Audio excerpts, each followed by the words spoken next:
పెద్ద సినిమాలో ఈ మధ్య విడుదలైన పెద్ద సినిమాలో రైలే రాదా ఒక ప్రబోధాత్మకమైన పాటలో చరణం, నిన్నటిలాగే రేపున్నదంటే ఈ రోజే పీకావనే, నీ అయ్య బట్టి నీ బిడ్డ కడితే నువ్వేమి పొడిచావనే, మొండెల్లో తలదించేటట్టయితే మొత్తాలెందుకు కట్టం తెంచేసి మొత్తం రక్తం మార్చుకుని వచ్చేసేయి.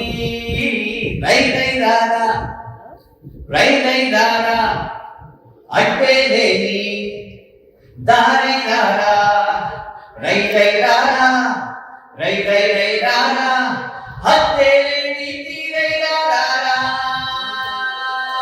బెరుక బెరుక ఇరుక ఇరుక పాతేసుకోయలా, నిన్ను నువ్వే నీ లోపల హే పాతికేళ్ళకే నువ్వు బాధపడిపోకురా, రై రై రారా. ఈ పాటలో నిన్నటిలాగే రేపున్నదంటే ఈరోజు ఏం పీకేవారు.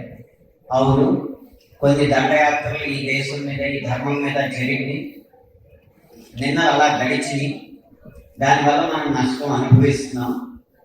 అయితే ఆ బానిసత్వంతో ఇవాళ వేలాడుతున్నాం, రేపు కూడా అదే బానిసత్వంతో వేలాడుతున్నాం. అంటే ఇవాళ మనం ఏమీ పీకలేదని అర్థం.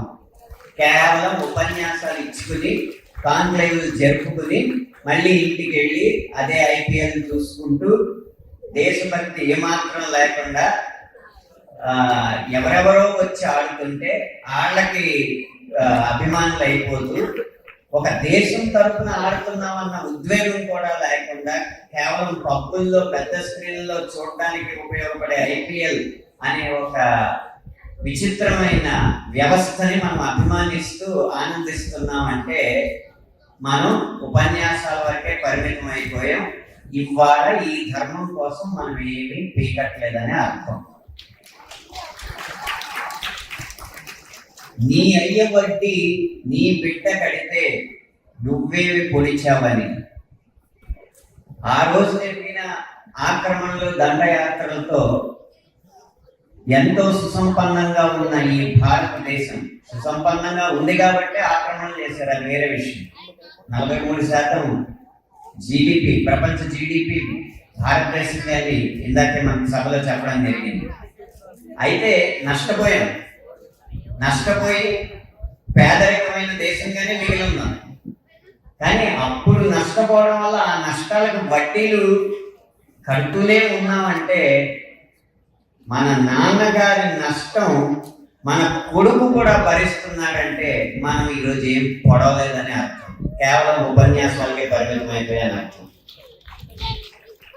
ఒకవేళ మొలతాడు కట్టుకోవడం అన్న సంప్రదాయం పౌరుషానికి ప్రతీక అయితే ఈరోజు ఇద్దరు తెలుగు వ్యక్తులు కలుసుకున్నప్పుడు మొదట ఇంగ్లీష్లో పలకరించుకుని ఆ యాస కనుక కొంచెం తెలుగులాగా అనిపిస్తే మీరు తెలుగా అని అడుక్కుని అప్పుడు తెలుగులో మాట్లాడే పరిస్థితిలో మనం ఉన్నామంటే, అంటే ఒక వ్యక్తి ముందు మన మాతృభాషను మాట్లాడడానికి కూడా మనం తల వంచుతున్నామంటే మనం మొలతా ఏం కట్టుకున్నట్టు, మనకేం పౌరుషం ఉన్నట్టు. ఇలాంటి ప్రశ్నలు లేకెత్తించే పాటలు కూడా సినిమాల్లో వస్తూ ఉంటాయి. రామ్ చరణ్ గారు హీరో కాబట్టి అదృష్టవశాత్తు ఆ పాట ఆదరణ పొంది ఈరోజు 55 మిలియన్ల వైపు పరుగులు పెడుతుంది, అది వేరే విషయం.